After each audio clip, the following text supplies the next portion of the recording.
चुनाव आयोग एक बार कह रहा है कि 18 लाख मतदाता मृत घोषित पाए गए हैं और 26 लाख से अधिक निर्वाचन क्षेत्र ने बदल दिया और 7 लाख स्थान पर पंजीकृत नहीं है। कि मैं इस बात को बराबर कहता रहता हूं कि चुनाव आयोग की मंशा है कि जो मतदाता सूची में मृत हैं उनका नाम मतदाता सूची से निकाल दिया जाए और जो बिहार से दूसरे स्टेटों में जाके बस गए हैं उनका नाम मतदाता सूची से निकाल दिया जाए और जो 18 साल की उम्र पार कर लिए हैं, 18 साल पूरा कर लिए हैं, उनका नाम मतदाता सूची में जोड़ दिया जाए। विपक्ष के लोग परेशान इस बात को लेके हैं कि जिस दिन वोट पड़ेगा तो स्वर्ग से उन लोगों को ले आएंगे तो वोट डलवाएंगे, ऐसा उन लोगों का सोच है। इतनी बड़ी संख्या में मतदाता सूची में से नाम हटाए गए, इसके बारे में क्या कहना है? देखिए, तो जब क्लियर है कि ओपन चुनाव आयोग कह रहा है कि इतने लोग मृत पाए गए, इसका मतलब लंबे समय से मतदाता सूची से उन लोगों का नाम नहीं निकाला गया। तो अब चुनाव आयोग ने संज्ञान लिया है, तो चुनाव आयोग तो अच्छा काम कर रहा है।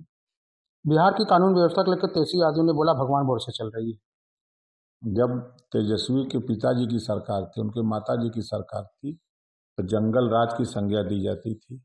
लोग घर नहीं बना पा रहे थे, लोग घर से निकलना बहुत मुश्किल होता था और आज तो वहाँ अच्छी सड़कें बन गई।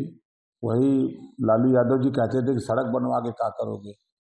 अब आज नीतीश जी ने बिहार में अच्छी सड़कें बनवा दी, लोगों की आवास सुविधा हो गई। या और नीतीश जी के राज्य में लोग अब एक मंजिला नहीं 4-5 मंजिला लोग मकान बना रहे हैं, होटल बना रहे हैं। लोग आज़ादी का जो जीवन है वो जी रहे हैं। वो बाबा कह रहे हैं कि सरकार और पुलिस कह रही है कि हमारी सुरक्षा की जिम्मेदारी नहीं ले सकती। अब देखिए, अब विपक्ष के पास ना तो शिक्षा पे बात करने का मौका है, ना उनको स्वास्थ्य पे, अमन चैन पे बात करने की फुर्सत नहीं है। भाईचारा कैसे रहे, प्रदेश विकास के रास्ते पर कैसे जाए, प्रदेश में ज़्यादा से ज़्यादा उद्योग लगे और लोगों को रोजगार मिले, इस पे लोगों के पास नहीं है। बिना मतलब का फिजूल की चर्चा करते हैं। कांग्रेस का लगभग 199 करोड़ का टैक्स मामले में झटका मिला है और उनकी अपील खारिज कर दी गई है। क्या बारे में? भाई, लंबे समय तक कांग्रेस तो यही करती रही है, तो अब वही सरकार में भी चाह रही है कि छूट मिल जाए, तो कैसे छूट मिलेगी? गरीब टैक्स देगा और वो लोग टैक्स नहीं देंगे कांग्रेस के लोग। वो अपना 13A की आवश्यक शर्त पूरी नहीं करने के लिए कह रहे हैं। सब झूठ बोलने वाले लोग हैं। कांग्रेस हमेशा झूठ बोलती है। जैसे अब राहुल गांधी जी घूम घूम कह रहे हैं कि पिछड़े दलित के साथ अन्याय हुआ। 60 साल तो भैया आपकी सरकार थी, तो आपने कौन सा न्याय कर दिया? किस नाई गोणपाल प्रजापति बिंद किवट मल्ला राजभर चौहान निषाद को आपने हिस्सेदारी दे दिया? किस जोल्हा दुनिया अंसारी साईं दर्जी फकीर को हिस्सेदारी दे दिया? अगर दिया हो तो आज फिर क्यों चिल्ला रहे हो आप कि इनके साथ अन्याय हुआ?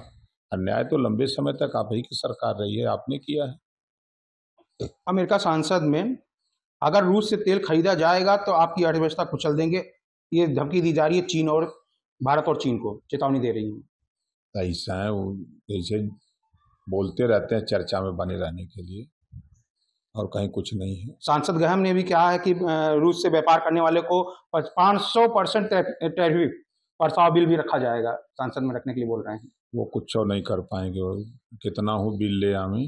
देखिए, एक आयात और निर्यात नीति है। दूसरे देशों के माल को भेजने और ले आने की व्यवस्था है। आवश्यकता उत्पत्ति की जननी है। पहले तो आप अपने यहाँ उत्पादन तो करो, तब न आप दूसरे देश से सामान नहीं मंगा सकते हो। आज हमारे यहाँ अगर दाल की आवश्यकता है तो हम बाहर से दाल मंगा रहे हैं, तो आप उसको क्यों रोक दोगे भैया? काहे रोकेंगे हम उनसे संबंध खराब काहे करेंगे? इस तरह धमकी दे रहे हैं कि अर्थव्यवस्था समाप्त कर देंगे। कुछ नहीं कर पाएंगे, ऐसा ही गिदड़ भपकी बोलते हैं। जैसे बेनजीर भुट्टो नहीं थी, ऐसा बढ़ बढ़ के बोलती थी, का उखाड़ पाई कुछ भारत का।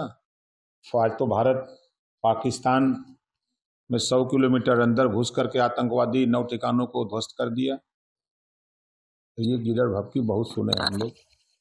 सरकार जो है बीसीसीआई को नए खेल विधेयक और आरटीआई के तहत लाने की तैयारी कर रही है। सही कदम है।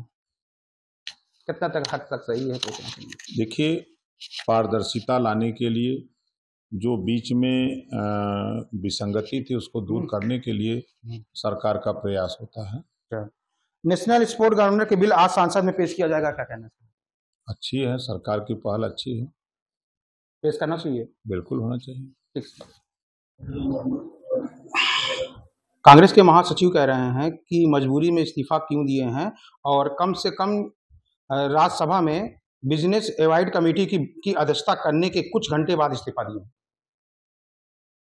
देखिए, अगर ये कांग्रेस के नेता इस बात को कह रहे हैं तो आश्चर्य होता है उन नेताओं पर कि राजीव गांधी जी मध्य प्रदेश से दिल्ली पहुंचे नहीं और मुख्यमंत्री से इस्तीफा ले लिया गया है।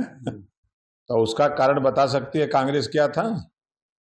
जबकि आज के करीब 6-7 महीना पहले ही उपराष्ट्रपति महोदय ने अपने स्वास्थ्य कारणों से प्रधानमंत्री जी से कहा था कि अब हम इस पद पे, हमारी उम्र हो गई है, किसी दूसरे को नियुक्त कर दिया जाए, हम इस पे काम अब नहीं करना चाहते हैं। 6-7 महीना पहले से ही बात थी। तो वो अस्वस्थता के कारण उन्होंने दिया है, इस्तीफा दिया है।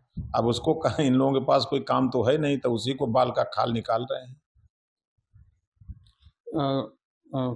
पंजाब की ममता बनर्जी बोल रही हैं कि जो ये बीजेपी इस्तीफा कर रहे हैं, पहले अपना घर बचाएं, और कह रही हैं कि जो स्वास्थ्य का कारण बता रहे हैं बनर्जी इस्तीफा का, वो पूरी तरह से स्वस्थ हैं।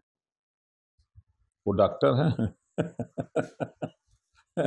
जब व्यक्ति काम करने से खुद कह रहा है कि हम नहीं कर पाएंगे, हम जो है अपने स्वास्थ्य कारणों से इस्तीफा दे रहे हैं, तो फिर इन लोगों को परेशानी क्या है? खुद कह रही है कि क्या कहते हैं, बिल्कुल तरह स्वस्थ हैं और अपना घर बचाने के लिए वो कह रहे हैं कि हम नहीं खाएंगे तो जबरी खिलाएंगे।